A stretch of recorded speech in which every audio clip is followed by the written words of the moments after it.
Oke, sekarang kita masuk ke satu kondisi penting dalam masyarakat ya, di mana kita masuk ke era post-truth. Nah, post-truth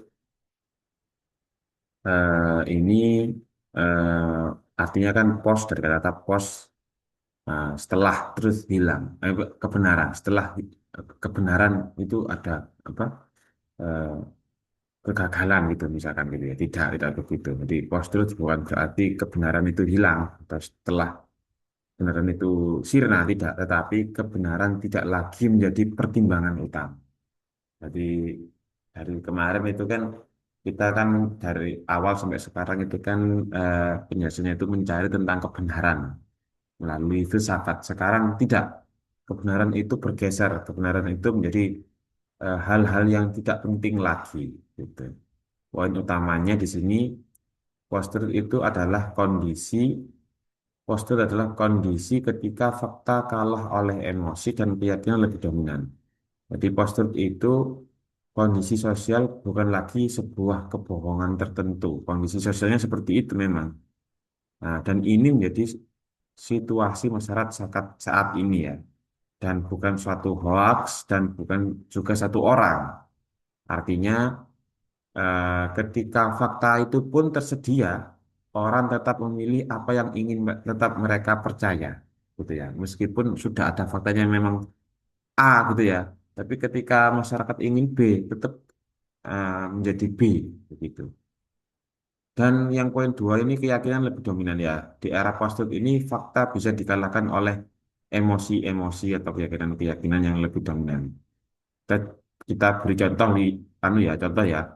Takut, kayak takut, marah, benci, simpati yang berlebihan gitu ya. Itu bukan karena itu menjadi lebih dominan, bukan karena faktanya yang lemah, tidak, tapi karena emosinya yang lebih kuat. Kalau kan kalau sudah emosi kan orangnya kan tidak mencari kebenaran lagi ya, langsung hajar gitu ya. Tapi pembenaran-pembenaran yang dicari gitu.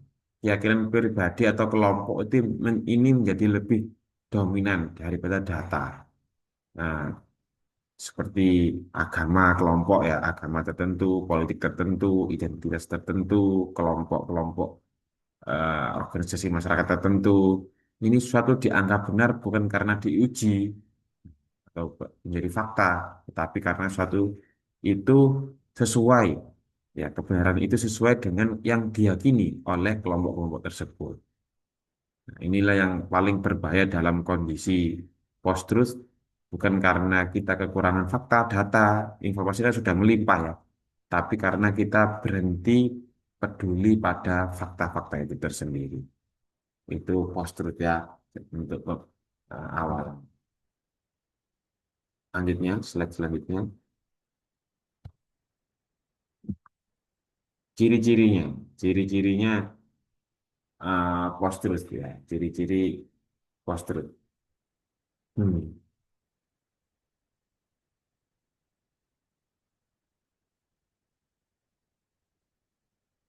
Hoax dipercaya, terus pakar dicurigai, viral ini lebih penting daripada valid ya. Hmm. Jadi eh, sekarang kita lihat ciri-ciri masyarakat yang sudah masuk ke era post-truth ya saat ini sebenarnya ya. Ini sebenarnya bukan teori yang berat gitu ya, tapi realitas yang sudah kita alami di masyarakat kita dan setiap hari. Contohnya, pertama, hoax dipercaya. Padahal itu hoax, tapi tetap dipercaya. Bukan karena hoax itu tidak ada fakta, bukan, tapi karena memang judulnya itu sudah sangat meyakinkan. Apa misalkan ada berita ya, ada judulnya itu sudah meyakinkan. Terus bahasanya itu dibungkus dengan bahasa yang emosional, gitu, yang menyentuh perasaan gitu ya. Terus sesuai dengan ketakutan dan harapan-harapan kita. Maksudnya itu audiens pendengar. Kalau misalkan lihat TikTok, itu TikToknya tahu apa yang kita inginkan gitu. Yang membuat TikTok itu tahu yang bisa apa yang kita harapkan gitu ya. Contoh konkretnya misalkan kita di pesan WhatsApp ya obat ini dilarang dokter karena terlalu ampuh. Terus di video TikTok ya, di video TikTok ini fakta yang tidak ingin kamu tahu karena obat ini kan dilarang dokter karena terlalu ampuh kan. Nah, di TikTok fakta ini tidak ingin kamu tahu.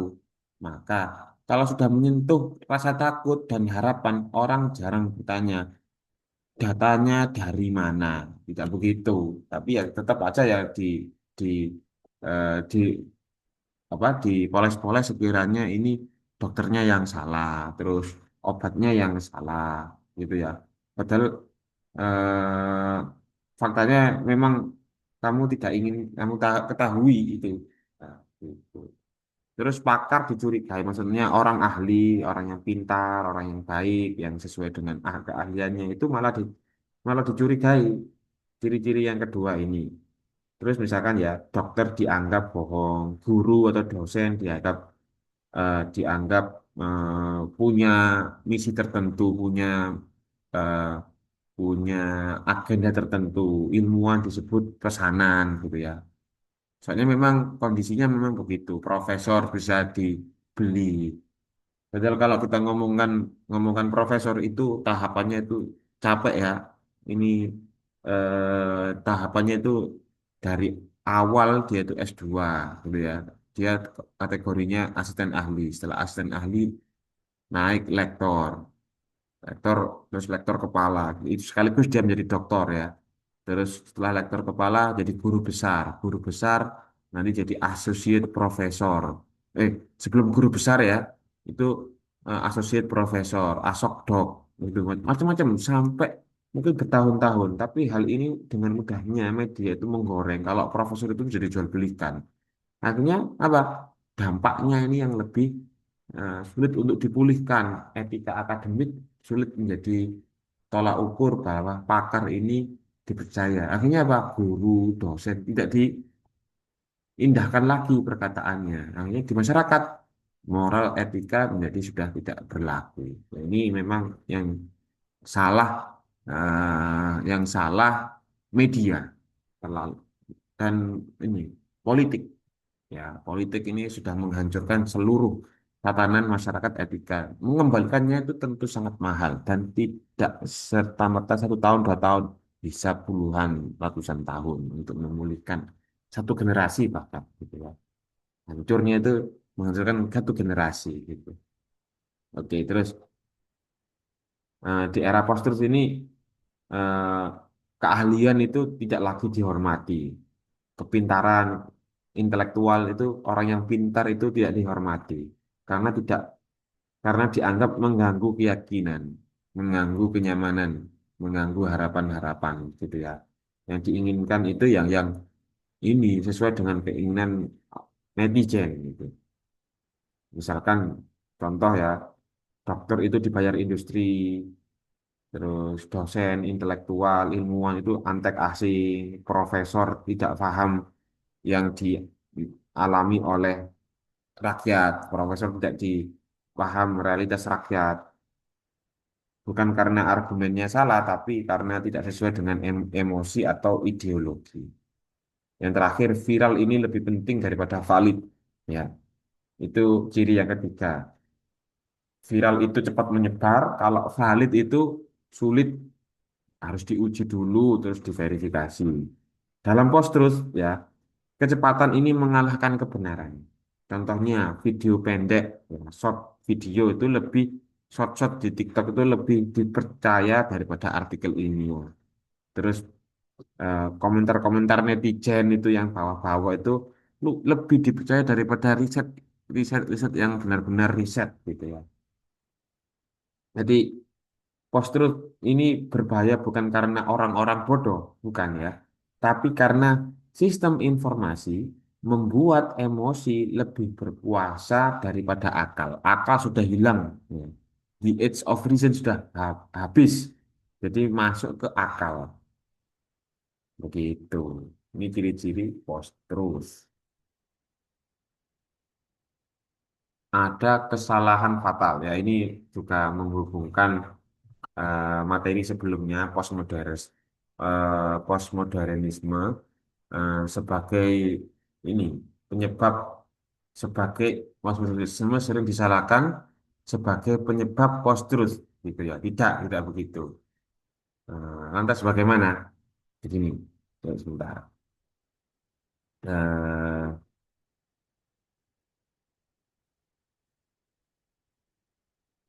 Sering memang terjadi kesalahan fatal seperti ini kalau postmodernisme ini penyebab munculnya era-era post-truth yang saat ini kita alami. Hanya orang langsung menuduh postmodernisme itu penyebab post-truth, padahal itu tidak tepat ya. Jadi postmodernisme sebenarnya mengajarkan sikap kritis terhadap klaim-klaim kebenaran, gitu. Jadi postmodernisme itu mengajarkan sikap kritis terhadap klaim-klaim kebenaran tunggal, bukan mengajarkan kebebasan untuk berbohong, bukan. Jadi postmodernisme ini itu sama dengan kritik sebenarnya ya.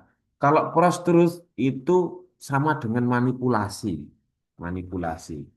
Jadi mengkritik kebenaran itu bukan berarti menolak sebuah kebenaran, di mana kesalahan-kesalahannya fatal seperti ini terjadi ketika kritik modernisme dipotong dan disalahgunakan. Tuh, intinya begitu aja. Sekarang penjelasan akademik tentang postmodernisme dan saya hubungkan dengan post-truth ya, yang materi sebelumnya. Ya, jadi postmodernisme ini ada kritik etis dan mengajak refleksi, kalau post-truth ini menyalahgunakan kritik. Jadi pembedanya seperti itu. Postmodernisme itu, postmodernisme dan post-truth kan sering disamakan, padahal tidak ya. Keduanya itu sangat berbeda secara prinsipal. Kalau postmodernisme ini kan kritik etis. Jadi postmodernisme mengajarkan kita untuk bersikap kritis terhadap klaim-klaim kebenaran.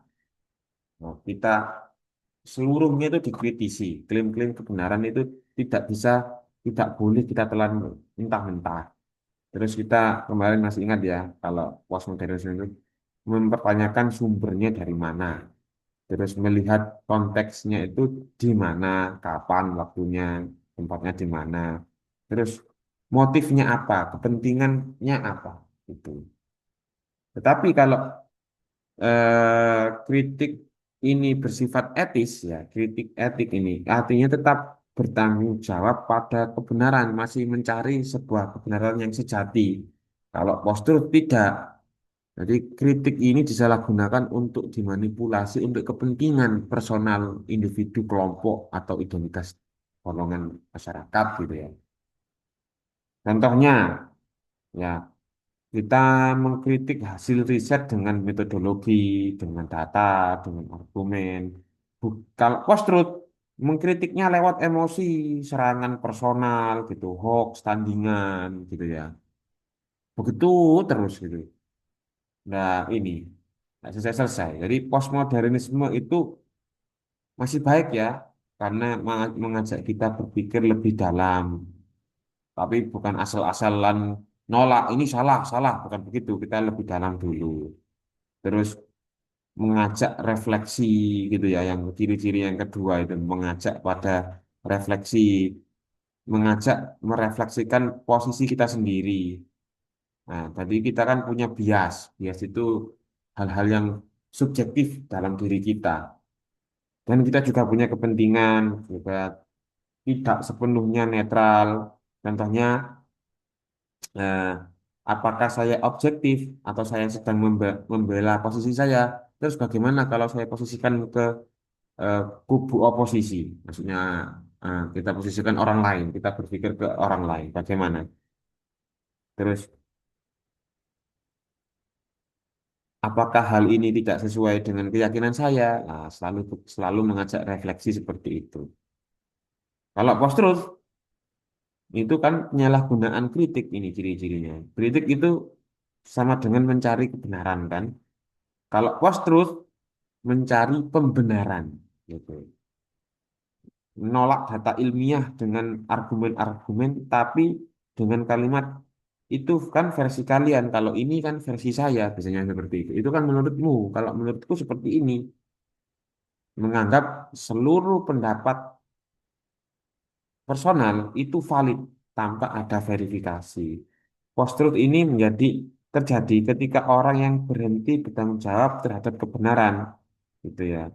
Kalau postmodernisme itu kan mengajarkan kritik yang reflektif dan etis ya. Sedangkan post-truth itu kritik yang kehilangan tanggung jawab moral. Masalahnya itu bukan pada kritiknya, tetapi pada kritik yang tidak beretika dan tidak berdasar. Itu intinya penyalahgunaan kritik lah. Kritik ini disalahgunakan untuk menyerang dan memvalidasi opini sendiri. Itu ini berbahaya.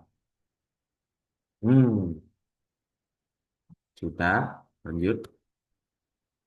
Oh ini dijelaskan lagi ya perbedaan tegasnya antaranya postmodernisme yang kemarin materi yang kemarin itu dan post-truth. Bentar.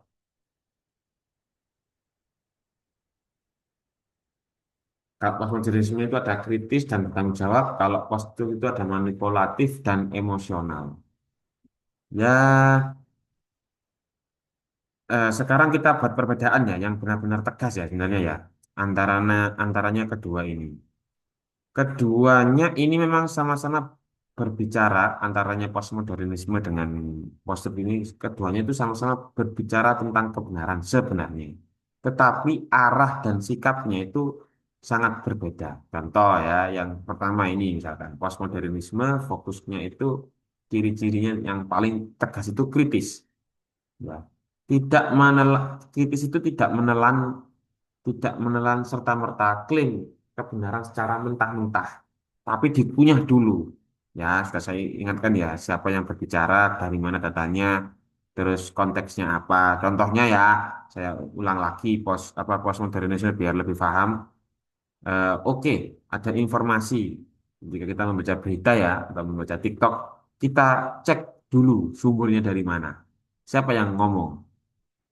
Government, public organization atau swasta kah? Atau profesor gitu. Atau kan jangan-jangan orang-orang sembarangan gitu, yang nggak jelas gitu ya. Terus kalau teman-teman misalkan teman-teman ya misalkan membaca teori, metodenya yang digunakan apa untuk mencari kebenaran? Siapa yang diuntungkan? Gitu. Yang itu kritis sudah saya terangkan tadi. Kalau postmodernisme yang kedua itu ada tanggung jawab. Kritik itu harus disertai dengan data, terus ada argumen, ada logika, ada analogi yang jelas. Nah, ya kan? Postmodernisme ini intinya itu yang bertanggung jawab ini enak ya. Dia itu mengkritik tapi untuk memperbaiki. Kritik untuk memperbaiki dan itu sudah umum digunakan di dunia-dunia riset ya. Kan ada kan namanya kan thesis. Thesis itu kan hasil sebuah riset ya, kebenaran dari sebuah riset. Nah, kebenaran ini tentunya ditolak. Suatu saat akan tertolak. Kalau risetnya lemah, tertolaknya mudah. Namanya itu antitesis. Ya, antitesis ya. Jadi ada kebenaran yang lain gitu. Setelah ada antitesis akan melahirkan tesis baru. Dan tesis baru ini nanti ada antitesis lagi. Terus begitu sesuai dengan eh, perkembangan zaman dan semakin baik, semakin baik, semakin baik. Nah, makanya ini postmodernisme ini kan mengkritik ya, mengantitesiskan untuk memperbaiki, bukan untuk yang merusak. Kalau post-truth ini manipulatif. Nah, jadi dia itu membelokkan fakta, memperkuat kepentingan, menyerang lawan, terus dengan cara bagaimana? Data dipotong, konteksnya dihilangkan, faktanya itu dicampur opini, pokoknya yang memuaskan netizen lah gitu. Karena apa? Postur ini bekerja lewat emosi, bukan lewat eh, rasional. Ya, emosi kayak takut, marah, benci, terus fanatisme yang berlebihan. Contohnya judul berita misalkan ya. Clickbaitnya di TikTok itu begini. Inilah fakta yang tidak ingin kamu tahu, gitu kan? Videonya judulnya itu begitu, judulnya itu inilah fakta yang tidak ingin kamu tahu di TikTok itu misalkan. Terus videonya kalau kamu tidak setuju berarti kamu bagian dari mereka. Di videonya begitu ada narasinya seperti itu. Dan pola-pola ini sudah saya pahami ya. Di judul berita itu larangan adalah perintah kan. Emosi manusia itu kan begitu kan, netizen plus 62 ini kan. Jadi di judul itu inilah fakta yang tidak ingin kamu tahu. Nah, justru malah masyarakat Indonesia malah pengen ngeklik, ngeklik itu. Terus di dalam video ada framing. Kalau kamu tidak setuju, berarti kamu bagian dari mereka. Gitu. Intinya postur ini tidak belajar. Kamu tidak usah khawatir hal-hal yang seperti itu ya. Karena apa? Postur ini tidak mengajak kita itu berpikir, berlogika, tapi mengajak kita untuk bereaksi ya. Untuk intinya pokoknya postmodernisme itu kritis, tapi ada etikanya. Kalau postur itu kritis, tapi tidak beretika, tidak bertanggung jawab. Postmodernisme itu bertanya untuk mencari kebenaran, tapi kalau post-truth itu bertanya untuk membenarkan kepentingan. Seperti itu. Karena itu kritik saja tidak cukup ya teman-teman ya. Kita belajar itu mengkritik di era sekarang itu tidak cukup. Ilmu itu membutuhkan arah moral agar kritik ini tidak berubah menjadi manipulasi. Di sini, disinilah ya, disinilah nanti minggu depan kita membahas eh, filsafat profetisme. Jadi, sekarang kita fokus ini apa? Dampaknya sekarang ini, dampaknya bagi para mahasiswa, dampaknya bagi peneliti ini apa? Dan contohnya seperti apa? Sebenarnya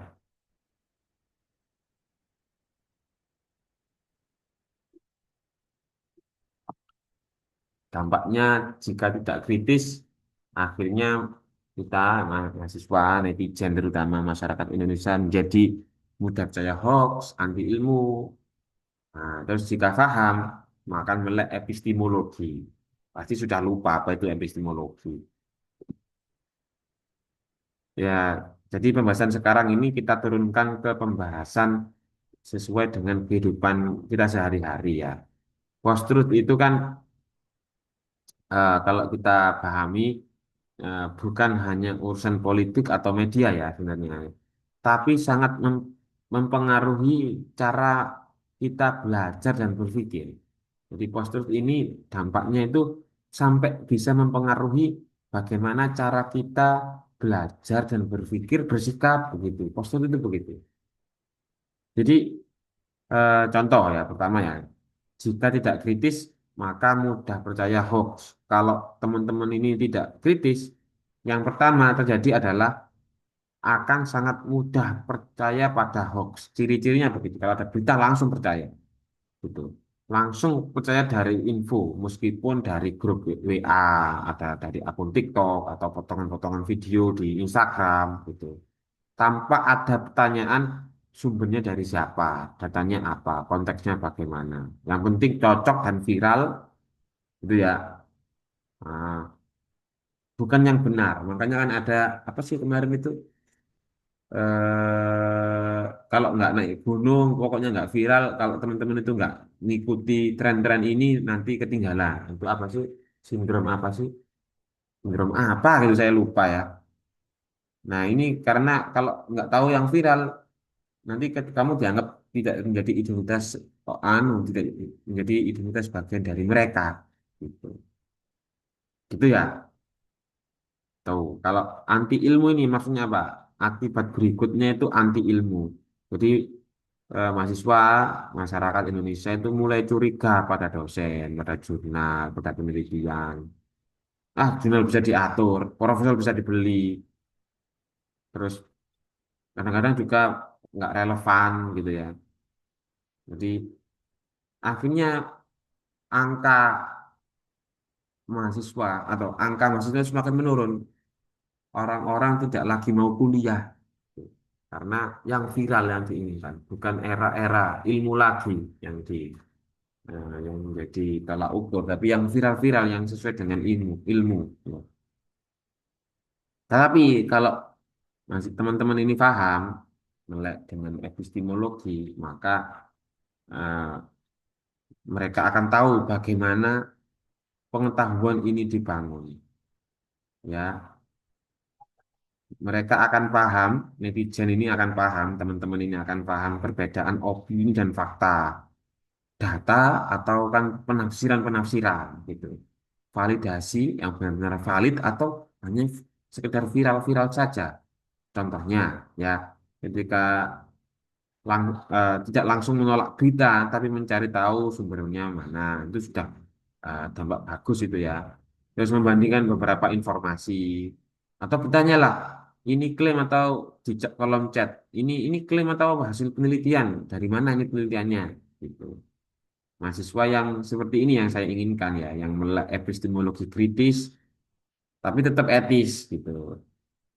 Eh, Berani bertanya, terus berani memiliki pendapat yang berbeda, dan bahkan biasanya teman-teman kalau mau lebih keren lagi pakai argumen, pakai data, dan tidak menyerang personal atau tidak menyerang fisik gitu ya.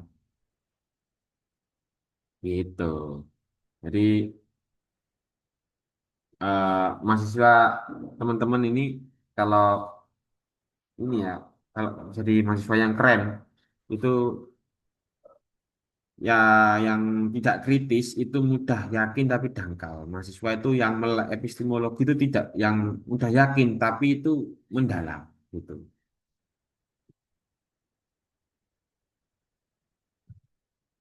Begitu ya intinya begitulah dampaknya bagi mahasiswa.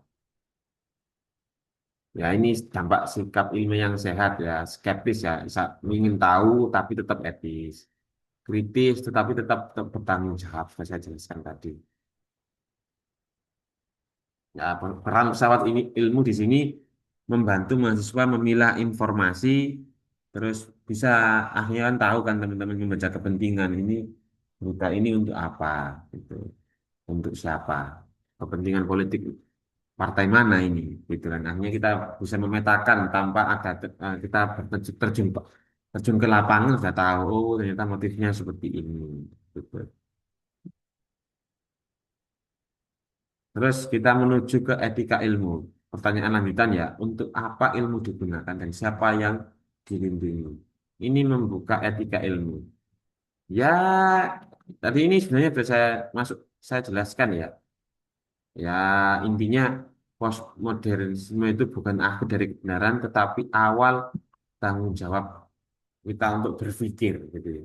Terus siapa yang untuk apa ilmu digunakannya? Tentunya untuk kaum-kaum yang dimarginalisasi, yang dikecil-kecilkan, yang dijajah gitu ya. Yang siapa yang dilindungi ya? Orang-orang yang terpinggirkan itu. Misalkan kalau sekarang kan ya kita lihat masalahnya itu di golongan orang-orang yang menengah ke bawah ya. Itu ya semakin gapnya semakin tinggi, eksploitasi alam itu dieksploitasi, tapi penduduk aslinya itu justru yang tersingkirkan gitu ya, karena hasil alamnya dibawa ke kota gitu kan, tapi daerahnya masih tertinggal jauh, pendidikannya masih tertinggal. Kita harus ini ya, harus take a side gitu ya, harus memposisikan diri kita itu membela yang benar gitu, dan ini tetap harus kita gaungkan. Nah, aktivis di sini sejak ini teman-teman harus mengumandangkan dalam diri kalian kalau kalian ini harus berjuang melawan kebenaran, melawan hoax, melawan politik yang tidak ada etikanya ini, fokus ke eh, selalu memberikan ini ya argumen yang tidak satu satu argumen tapi lebih dari satu argumen dan lain-lain ya, dan lain sebagainya. Itu penutup dari saya ya untuk pertemuan kali ini. Kita akhiri dulu, semoga bermanfaat. Terima kasih. Assalamualaikum warahmatullahi wabarakatuh.